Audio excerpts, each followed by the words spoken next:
Hello বন্ধুরা, welcome to my channel Syrian শহর। তো আমরা চলে যাচ্ছিলাম বোনের বাড়িতে আলমপুর, যেটা হাওড়া থেকে আরেকটু যেতে হয়। তো সেখানে চলে গিয়েছিলাম, গিয়ে দেখছিলাম সব কেকের প্রিপারেশন তৈরি হচ্ছে আর কি, কেকের প্রিপারেশন। তো একবার ভাবলাম যে তোমাদেরকেও একটু কেকের প্রিপারেশনটা দেখিয়ে দিই। তো দেখতেই পাচ্ছ 4টে ডিম আর কমলা লেবুর খোসাটা শুধু একটু হালকা ঘষে নেওয়া হবে। তো সেভাবেই কমলা লেবুর খোসাটা একটু গ্রেট করে নিচ্ছিল। তো তারপরে ডিমটা গোলা হয়ে গেছিলো। এবার ডিমের মধ্যে ময়দা দিয়ে দেওয়া হয়েছিল। 4টে ডিম আর 2 কাপ মতো ময়দা দিয়েছিল।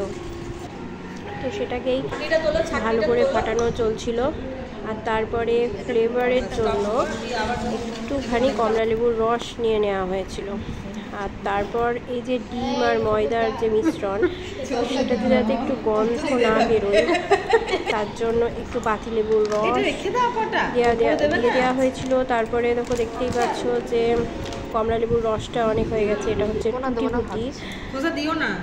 তো তারপরে কাজু বাদাম কিশমিশ ছিল। আর তারপরে দিয়ে দিল 4টে এলাচ মানে গুঁড়ো করে, ভেতরটা গুঁড়ো করে খোসাটা ফেলে দিয়েছে, গুঁড়ো করে দিয়ে দেওয়া হয়েছিল এলাচটা। এবার দিয়ে দেওয়া হলো বেকিং পাউডার, তারপরে একটু 1 চিমটে মতো বেকিং সোডা, দুটোই দিয়ে দেওয়া হয়েছিল কেক তৈরি করার জন্য। তো এখানে যাচ্ছে এটা বেকিং সোডা। তো এইভাবেই বেকিং পাউডার বেকিং সোডা দুটোই দিয়ে দেওয়া হয়েছিল। আর কেক তৈরি করার যে প্যানটা দেখতেই পাচ্ছ লাক্সাইনের মতো, তো ওটাতে একটু তেল মাখিয়ে নেওয়া হলো প্রথমে, তারপরে এই মিশ্রণটা দিয়ে দেওয়া হচ্ছিল। তুই ওইটা ওই গোলবাটিতে একটা বসতে হবে তার জন্য, যাতে কেকটা ফোলে আর কি। তো সেই জন্য ফাঁকা রেখে দেওয়া হয়েছিল। আর কাজু কিশমিশ এগুলো একটু তলে পড়ে গিয়েছিল, তো কিছুটা যাই হোক তুলে দিয়ে দেওয়া হয়েছিল। এই যে ও দিয়ে দিচ্ছিল সাজিয়ে।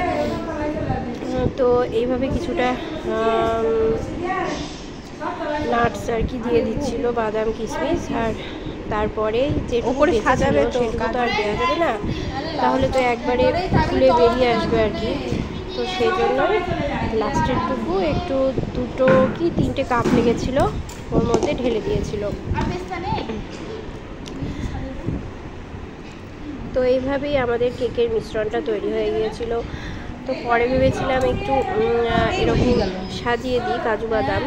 তো ওকে বললাম, ও দিল, কিন্তু কিছুক্ষণ পর কাজু বাদামগুলো আবার যাই হোক একটু ডুবে গিয়েছিল। মানে যখন কেকটা তৈরি হলো তখন অত দেখা যাচ্ছিল না আর কি, মানে ভেতরে চলে গিয়েছিল, বেশি নাড়ানাড়ি করলে ডুবে যাচ্ছিল আর কি।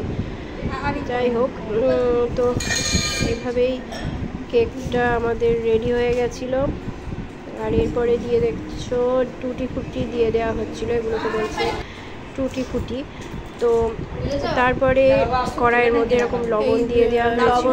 লবণটা হিট হয়ে যাওয়ার পর লবণটা প্রথমে হিট করতে দেওয়া হয়েছিল একটা ঢাকনা দিয়ে। লবণটা হিট হয়ে গেলে সেই ঢাকনাটা খুলে দিয়ে তারপরে কেকটা বসানো হয়েছিল। তারপরেই দেখতে পাচ্ছ এই দেখো ঢাকনা দেওয়া হয়ে গেল। তো এইবার আমরা রেখে দিয়েছিলাম কেকটাকে 45 মিনিট। তারপরে দেখা যাক 45 মিনিট পর কেকটা কি হয় আর কি। আর এই দেখো বেঁচে থাকা অংশটা 2টো কাপের মধ্যে ঢেলে দেওয়া হয়েছিল।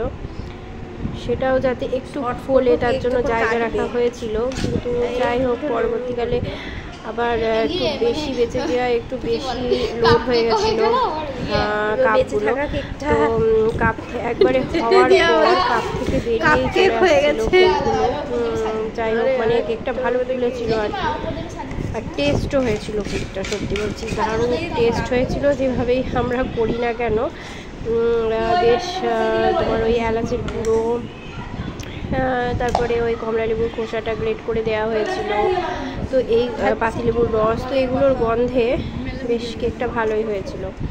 তারপরে এগুলোর ওপরেও দেখতে পাচ্ছ ছোটো ছোটো করে একটু দিয়ে দেওয়া হয়েছিল। আর কমলা লেবুটা আমি দিয়েছিলাম যে একটু দেখি কেমন হয়। অ্যাট লাস্ট আমাদের কেকটা তৈরি হয়ে গিয়েছিলো। এই দেখো, তো কেক কাটা চলছে আর কি, কেকের এরকম শেপ হয়েছিল। তো দেখতেই পাচ্ছ, এটা ছিল আমাদের ক্রিসমাসের তৈরি করা কেক, যেটা তোমাদেরকে দেখানো হয়নি, আজকে শেয়ার করলাম। তো ভালো লাগলে অবশ্যই প্লিজ সাবস্ক্রাইব, লাইক করে দিও।